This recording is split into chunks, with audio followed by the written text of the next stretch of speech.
Hello बच्चों, आप सभी का स्वागत है अपने आरएस कोचिंग सेंटर चैनल में। और आज हम करेंगे अर्थशास्त्र का नया अध्याय प्रारंभ, ग्रामीण विकास। और आप सभी को पता है बेटा, 1 मिनट एनएस वाली क्लास चालू की गई है इंस्टाग्राम पे और यूट्यूब पर भी।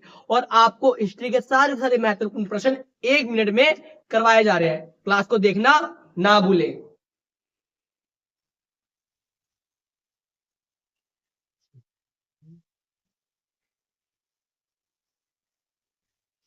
बेटा चैप्टर नंबर 5 है हमारा, ग्रामीण विकास। ग्रामीण विकास किसे कहते हैं? ग्रामीण विकास से अभिप्राय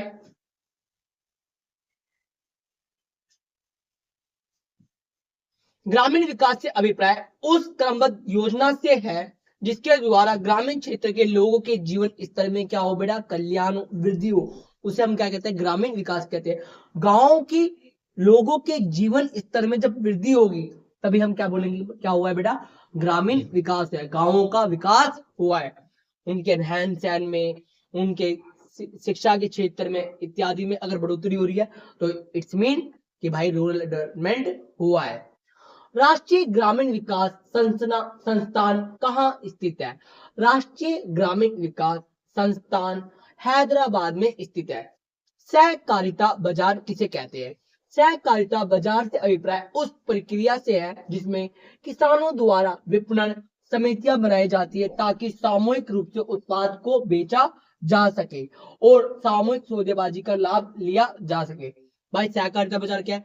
भाई एक पूरा पूरा बाजार लगेगा जहां पर क्या है बेटा, जो विक्रेता है वो अपने माल को क्या है बेटा, ठीक रेट में उचित दाम प्राप्त कर सके। ग्रामीण विकास के प्रमुख मुद्दे क्या है? जो बेटा ग्रामीण विकास है उनकी प्रमुख समस्या क्या है, किस बात को लेकर वो क्या है बेटा चिंतित रहते हैं, क्या उनकी मांगे है?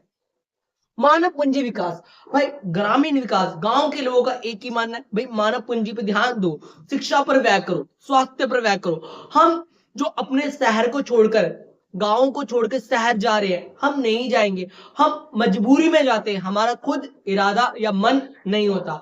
तो इनका पहला मुद्दा क्या है? मानव पूंजी का विकास करो। आधारिक संरचना, बेटा वहां की इंफ्रास्ट्रक्चर भी क्या है, बहुत ज्यादा खराब है। आपको पता है आज भी बेटा अधिकांश जो गांव है उधर क्या है बेटा, कच्ची सड़कें है, हॉस्पिटल नहीं है, स्वास्थ्य सुविधाओं का अभाव है, स्कूल ऐसे है कि बेटा नाम मात्र के स्कूल है। तो बेटा इन सब कंडीशन क्या है बेटा, बहुत ज्यादा पिछड़ी हुई है। तो उधर की आधारिक संरचना का क्या करना पड़ेगा, हमारे को निर्माण करना पड़ेगा। बिजली सुविधाएं, सड़क, पुल इत्यादि को क्या कहते हैं? आधारिक संरचना कहते हैं। भूमि सुधार, ग्रामीण क्षेत्र में भूमि सुधार उचित ढंग से करवाना अति आवश्यक है। निर्धनता निवारण, बेटा गांवों के अंदर क्या है, निर्धनता बहुत चरम पर फैल चुकी है, उसका निपटान जल्द से जल्द किया जाना चाहिए। भारत में ग्रामीण साख के मुख्य स्रोतों का वर्णन कीजिए। बेटा ग्रामीण स्रोत साख के क्या है? साख का मतलब उधार लेने के गांव वालों के पास क्या क्या साधन है। संस्थागत और औपचारिक स्रोत। संस्थागत क्या है बेटा, एक गवर्नमेंट के द्वारा ऑथेंटिक तरीके से क्या है बेटा लोन लिया जाए, उससे हम क्या कहते हैं? संस्थागत या औपचारिक स्रोत कहते हैं। सहकारी साख, बेटा सहकारी साख से भी क्या हम ले सकते हैं? सहकारी प्रमुख उद्देश्य भारतीय किसानों को साहूकारों के चंगुलों से मुक्त कराना था और उन्हें कम दर पर ऋण प्रदान करवाना था। बेटा आपको पता है कि जब औपचारिक स्रोत नहीं थे तब अनौपचारिक स्रोत थे, रिश्तेदार, महाजन, ठीक है, इन सबसे क्या है बेटा किसान उधार ले लेते उचित दर पे और उनकी रकम चुका नहीं पाते थे, और जिस कारण जो ये व्यापारी और जो ये महाजन लोग होते थे, साहूकार लोग होते, वो क्या बेटा किसानों की भूमि पर अपना आधिपत्य कर लेते थे। भूमि सुधार बैंक द्वारा, व्यापारिक बैंकों के द्वारा, इन सबके द्वारा क्या है बेटा, क्षेत्रीय बैंकों के द्वारा क्या है, किसानों को क्या है सस्ते रेटों पर और बिना किसी ज्यादा फॉर्मेलिटी के क्या है बेटा कम दर पे क्या है ऋण प्राप्त हो जाता है, जिससे क्या है बेटा वो क्या है बेटा साहूकारों से क्या हो गया, निश्चिंत हो गए अब। नाबार्ड, बेटा परीक्षा के दृष्टिकोण से बहुत महत्वपूर्ण है। National bank for agriculture and rural development, NABARD की स्थापना जुलाई 1982 को हुई थी। और इसके जो चेयरमैन होते हैं, जो आरबीआई के डिप्टी गवर्नर होते हैं, जो आरबीआई के डिप्टी गवर्नर होते हैं, वही नाबार्ड के क्या होते हैं बेटा, चेयरमैन होते हैं। नाबार्ड की कार्य बड़ा परीक्षा दृष्टिकोण से अत्यंत महत्वपूर्ण है। नाबार्ड आपके पेपर में आएगा। अगर आपको नोट्स चाहिए हो पीडीएफ फॉर्म में, आप बस कमेंट कर दीजिएगा लेट्स ज्वाइन एनएस, और आपको डिस्क्रिप्शन में कॉन्टेक्ट नंबर दिया गया है, आप मैसेज कीजिए और आपको हैंड रिटन नोट्स की पीडीएफ प्रोवाइड करवा दी जाएगी। साख प्रदान करने वाली प्रणाली में सुधार के लिए उचित उपायों का अपनाना चाहिए। सहकारी बैंकों तथा प्राथमिक सहकारी समितियों की जांच का उत्तरदायित्व लेना। ये क्या करते हैं बेटा, जो लोन देने वाली संस्था है उनकी जांच करना, उनके ऊपर निगरानी रखना, कहीं ऐसा तो नहीं है किसानों का हित ना हो रहा हो, तो इन सब का हिसाब किताब बेटा कौन रखते हैं, नाबार्ड रखते हैं। बैंकों द्वारा जिन प्रोजेक्ट के लिए पुण्य वित्त सुविधा दी जाती है उनका मूल्यांकन तथा मॉनिटरिंग की जाती है। गैर संस्थागत स्रोत, बेटा गैर संस्थागत स्रोत कौन से है, जो बेटा ऑथेंटिक नहीं है। साहूकार, बेटा पहले के टाइम पे बैंक वगैरह थे नहीं, तो किसान वगैरह बेटा किससे लोन लेते थे, साहूकारों से लेते थे, जिनकी दरें क्या होती थी बेटा, बहुत ज्यादा होती थी। इतनी ज्यादा होती थी कि बेटा भरते भरते इंसान निपट जाए पर कर्जा नहीं निपट पाता था। रिश्तेदार, बेटा कभी बार किसान क्या बेटा संकट की स्थिति में रिश्तेदारों से उधार लेते, और कभी बार बेटा रिश्तेदार क्या थे बेटा, फोन भी नहीं उठाते थे। उस टाइम फोन तो नहीं थे, पर आज के टाइम पे भी क्या है बेटा, आप देखो बेटा, अगर किसी की स्थिति खराब है तो रिश्तेदार क्या बेटा फोन भी नहीं उठाते, कहीं द्वार से मांग लेना उधार।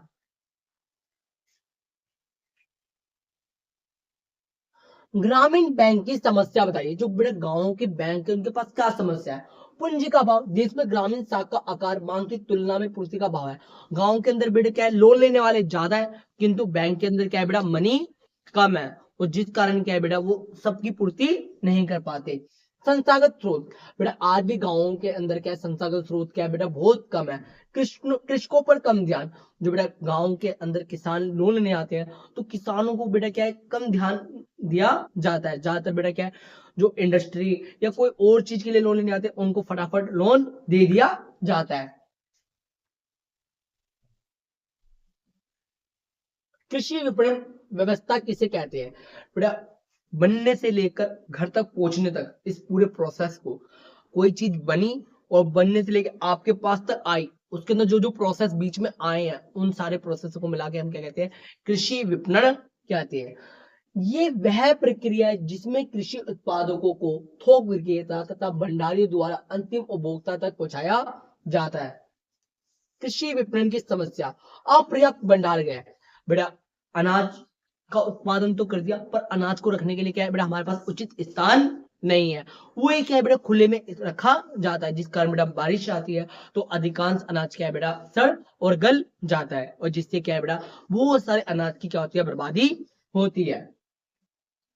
बेटा मध्यस्थों का जाल, बेटा किसान ने उत्पाद बनाया, ठीक है, अब बेटा उसको बाजार में बेचने गया, और ये जो बिचौलिए हैं ये क्या है बेटा, उसके हिस्से को क्या है बेटा, खा जाते हैं। तो बेटा बिचौलियों के कारण क्या है बेटा, किसान को अपना उचित लाभ नहीं मिल पाता, जो उसकी उत्पाद की कीमत मिलनी चाहिए। बाजार सूचना का अभाव, बाजार में प्रचलित उत्पाद की कीमत की जानकारी नहीं होती तथा मुद्रा के अभाव के कारण भरण पोषण करने हेतु वह कम दाम पर उसको उत्पाद बेच देते हैं। बेटा मार्केट में क्या प्राइस चल रहा है किसानों को उसकी जानकारी नहीं होती, और जिस कारण क्या है बेटा,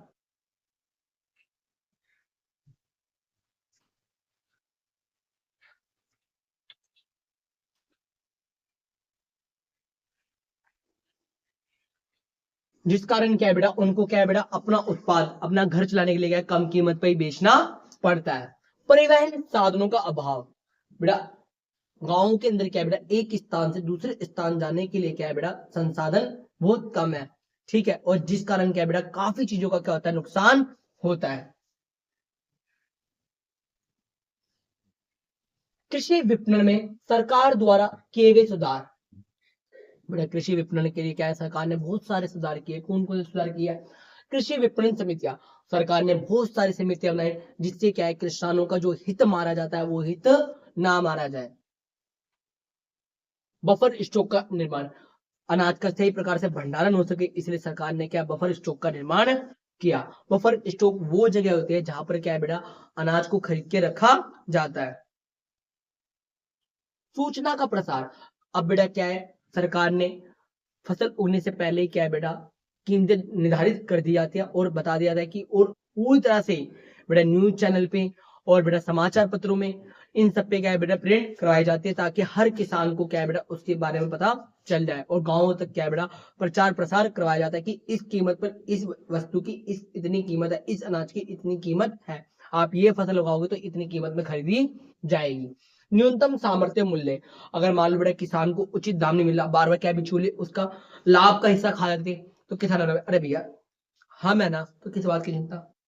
देखो भाई आप कृषि पे ध्यान दो, आपकी फसल उगने से पहले हम क्या निर्धारित कर देंगे कीमत और आप आइए हमारे पास उत्पाद बेचिए, हम खरीदने को तैयार है। अगर बाजार में आपको उचित दाम मिले हमसे तो आप वहां बेच दीजिएगा, अगर वहां पे कम दाम पे खरीद रहे तो हम खरीदने के लिए तैयार है। इसे कहा गया एमएसपी, मिनिमम सपोर्ट प्राइस, न्यूनतम सामर्थ्य मूल्य, जिससे क्या है बेटा काफी हद तक बिचौलियों से क्या है बेटा इनको राहत मिली। जैविक कृषि किसे कहते हैं बेटा, जैविक कृषि किसे कहते हैं जो बेटा बिना किसी रसायन के या बहुत उचित तरीके से खेती बाड़ी की जाती है, ऑर्गेनिक तरीके से, उसे हम क्या कहते हैं जैविक कृषि कहते हैं। जैविक कृषि वह पद्धति है जो खेती के लिए जैविक आगतों के प्रयोग पर निर्भर करती है। जैविक उत्पाद कैसे, पशु खाद, कंपोस्ट इत्यादि। बड़े बड़े यहाँ पे रसायनों का बहुत कम प्रयोग हो, इसके लाभ क्यों हैं, पर्यावरण मैत्री, बेटा पर्यावरण को नुकसान नहीं पहुंचाता क्योंकि कोई भी केमिकल का यूज नहीं किया। अगर बेटा हम केमिकल का यूज करेंगे, ज्यादा फर्टिलाइजर का यूज करेंगे तो बेटा फर्टिलाइजर क्या बेटा फसलों में छिड़कते हैं तो बेटा बरसात होती है वही पानी बह के क्या नदियों तक चला जाता है जिससे क्या पूरा पानी प्रदूषित हो जाता है। किंतु ऑर्गेनिक फार्मिंग करेंगे वो हमारे एनवायरमेंट के लिए क्या है बहुत अच्छी होती है और फ्रेंडली होती है। मृदा का उपजाऊपन, बेटा ज्यादा से ज्यादा आप केमिकल यूज करते हो, फर्टिलाइजर यूज करते हो तो भूमि क्या होती है बंजर हो जाती है। पर अगर आप ऑर्गेनिक तरीके से फार्मिंग कर रहे हो तो आपकी भूमि की उपजाऊपन बरकरार रहती है। स्वास्थ्यवर्धक, जो बेटा उत्पाद बनता है, जो भी प्रोडक्ट होता है बेटा, जो भी फसल होती है वो क्या होती है स्वास्थ्य वर्धक होती है, उससे आपको किसी प्रकार की हानि नहीं होगी आपके शरीर में, आपके लिए क्या होगी स्वास्थ्य वर्धक होगी जिसकी बेटा उचित उचित कीमत भी वसूली जाती है। और ये बहुत सस्ती प्रक्रिया पर समय क्या लगता है ज्यादा लगता है। जैविक कृषि की समस्या है बेटा निम्न पैदावार, बेटा ऑर्गेनिक फार्मिंग में क्या है आप प्रोडक्शन बहुत ज्यादा नहीं कर रहे हो, प्रोडक्शन क्या होगा बहुत कम होगा।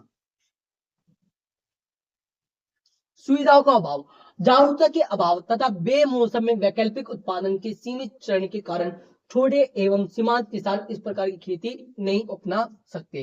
बेटा उनको जानकारी नहीं, उनको सुविधाओं का अभाव होता है जिस कारण क्या बेटा वो जैविक कृषि नहीं कर रहा है। जीवन अल्पकाल, जैविक उत्पादों की जीवन अवधि बहुत कम होती है। भंडारण का अभाव, अब बेटा इनकी जीवन काल क्या है बेटा बहुत कम है तो बेटा अगर इनका उत्पाद नहीं बेचा तो बेटा लंबे समय तक स्टोर करके नहीं रख सकते, क्यों, उनके पास भंडारण का अभाव होता है और जिस कारण क्या बेटा उनकी फसल खराब ना हो जाए इसलिए उनको कम कीमत पर निकालना पड़ता है। पर लंबे समय तक बेटा उन उत्पादन करने में क्या है प्रक्रिया में समय लगता है, पर किंतु उचित कीमत ना मिले तो किसान का दिल क्या है टूट जाता है। सूचना प्रौद्योगिकी धारणीय विकास तथा खाद्य सुरक्षा की प्राप्ति में बहुत ही महत्वपूर्ण योगदान देती है। बेटा धारणीय विकास क्या है, बेटा ऐसा विकास जो क्या बेटा पर्यावरण को बिना नुकसान पहुंचाए किया जाए उसे क्या कहते हैं धारणीय विकास कहते हैं। उसमें बेटा सूचना का क्या महत्व है वो आपको बताना है। कृषि ज्ञान का प्रसार, बेटा अगर सूचना से क्या होगा कृषि का ज्ञान का प्रसार होगा, कौन सी फसल उगानी है, कौन से मौसम में किस मिट्टी में कौन सी फसल उगानी है और कितना जीवन काल है, कैसे पद्धति अपनाए, तो बेटा सूचना के द्वारा क्या प्रोडक्शन और ज्यादा बढ़ जाएगा। मौसमी चक्कर से निपटान और मौसमी चक्करों से क्या है छुटकारा मिल जाएगा। रोजगार का सृजन और लोग बागों के सूचना से क्या है सूचना मंडल की स्थापना से ग्रामीण क्षेत्रों में रोजगार का सृजन हो पाएगा। मृदा का ज्ञान और किसानों के बेटा मिट्टी की क्या है अच्छी खासी समझ आ जाएगी। विविधीकरण के स्रोत के रूप में पशुपालन एवं मत्स्य पालन किस प्रकार अहम है? विविधीकरण। विविधीकरण का अर्थ है कि किसी क्षेत्र में बढ़ती हुई श्रम शक्ति के एक बड़े हिस्से को अन्य गैर कृषि क्षेत्रों में रोजगार के अवसर उपलब्ध करवाना, इसे क्या कहते हैं? विविधीकरण कहते हैं। बेटा आपको पता है बेटा कि कृषि पर ऑलरेडी दबाव बहुत ज्यादा है, तो बेटा उस दबाव को कम करने के लिए क्या है बेटा, कृषि के अन्य गतिविधियों में संलग्न किया जाता है, इसे ही क्या कहा जाता है? विविधीकरण कहता है। मत्स्य पालन, मछली पालन, मुर्गी पालन इत्यादियों पे क्या है बेटा, किसानों को डाइवर्ट किया जाता है कि भैया जब तक वो फसल आपकी उग रही है तब तक आप ये कार्य कर लीजिए, इसे क्या कहते हैं? विविधीकरण कहते हैं। विविधीकरण के महत्व, कृषि क्षेत्र के जोखिम को कम करता है, कृषि क्षेत्र के जोखिम को कम करता है, पर्यावरण को संतुलन बनाए रखता है, ग्रामीण क्षेत्र में रोजगार के अवसर उपलब्ध कराता है। मत्स्य पालन, मछुआरों के समुदाय तो प्रत्येक जलागर को माँ मानते हैं, मतलब प्रत्येक समुद्र को क्या मानते हैं? माँ मानते हैं, क्योंकि उनसे क्या है, उनका भरण पोषण होता है, क्योंकि वह मछुआरे समुदाय को जीवनदायक स्रोत के प्रदान करती है। आंतरिक स्रोतों में मछली उत्पादन कुल मछली उत्पादन के 49% का योगदान करता है और शेष 51% समुद्री क्षेत्र से प्राप्त होता है। और बेटा हमारा मत्स्य पालन का जीडीपी योगदान कितना है? 1.4% है। सागरीय उत्पादों का मुख्य उत्पादन करने वाला राज्य कौन कौन से बेटा? हमारे केरल, गुजरात, महाराष्ट्र और तमिलनाडु। पशुपालन, भारत में किसान समुदाय प्राय मिश्रित कृषि पशुधन विभाग के अनुसार करते हैं। बेटा वो क्या है बेटा? भेड़ बकरी पाल लेते हैं, जिसे क्या कहते हैं? मवेशी कहते हैं। हमारे गांव में बेटा चिड़िया बकरी कहते हैं। आप सभी कमेंट सेक्शन में बताओ कि आपके गांव में ये बकरी पालन इन सबको क्या कहते हैं? मवेशियों के पालन से आय में स्थिरता आती है।